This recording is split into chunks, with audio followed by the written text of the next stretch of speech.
बहनों और भाइयों, लोकसभा चुनाव के 3 चरण पूरे हो चुके हैं।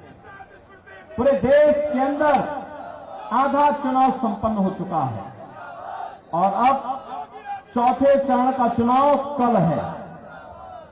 कल फिर 10 राज्यों में 96 सीटों पर चुनाव है। यानी अब तक तीसरे चरण आते आते जो अब तक देश के अंदर मोदी लहर थी, वो मोदी लहर अब एक सुनामी का रूप लेने जा रही है, क्योंकि जनता जनार्दन के मुंह से एक ही शब्द फूट रहा है और बहनों और भाइयों वह है कि फिर एक बार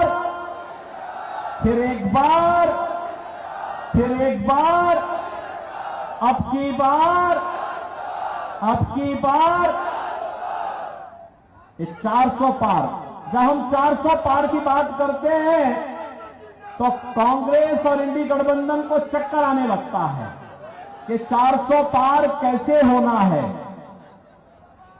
बहनों और भाइयों, मैं आपसे बताना चाहता हूं, सबसे पहली बात कि कांग्रेस समर्थन के लिए, किसी भी पार्टी को समर्थन करने के लिए, पूरा बहुमत की सरकार बनाने के लिए 273 सीट चाहिए।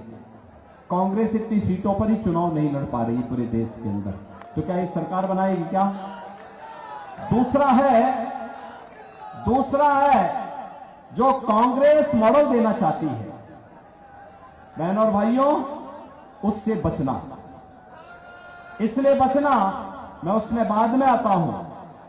लेकिन जब देश के अंदर अलग अलग राज्यों में मुझे जाने का अवसर प्राप्त हुआ, पश्चिम में पहले चरण, दूसरे चरण, तीसरे चरण के मतदान के बाद जब भी हम जनता जनार्दन के पास गए, हमने कहा भी फिर एक बार मोदी सरकार आप चिल्ला रहे हैं, अब की बार 400 पार की बात कर रहे हैं, कैसे होगा? तो हर एक ओर से एक आवाज आती थी और वो आवाज क्या आती थी? लोग एक ही बात कहते थे कि जो राम को लाए हैं, और ये तो अवध क्षेत्र है।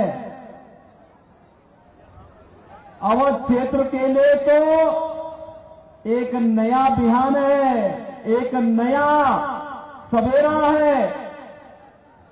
500 वर्षों का इंतजार समाप्त हुआ है। अयोध्या में प्रभु रामलला विराजमान हुए हैं और इसकी बधाई आप सबको।